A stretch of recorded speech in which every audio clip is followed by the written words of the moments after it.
എൻ്റെ മാരേജ് കഴിഞ്ഞ് ജൂൺ 3 അത് ബ്രദർ പറഞ്ഞ പോലെ തന്നെ എനിക്ക് മാരേജ് നടക്കാൻ നല്ല തടസ്സങ്ങളുണ്ടായിരുന്നു. അത് ഞാനിവിടെ വന്ന് പ്രാർത്ഥിച്ചു. റോയ് പാസ്റ്ററിനോട് ഞാൻ കാര്യങ്ങൾ പറഞ്ഞു, ഇങ്ങനെ കല്യാണം നടക്കാൻ ഭയങ്കര ബുദ്ധിമുട്ടാണ്. അതുപോലെ തന്നെ കല്യാണം ജൂൺ 3 ബ്രദർ പറഞ്ഞ പോലെ തന്നെ കല്യാണം നടന്നു.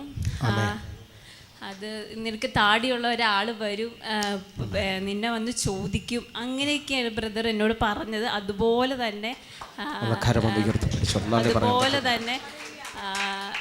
കല്യാണം നടന്നു. ജൂൺ 3 കല്യാണം നടന്നു. സെപ്റ്റംബർ മാസം ഹസ്ബൻഡ് പോർച്ചുഗലിലേക്ക് പോയി.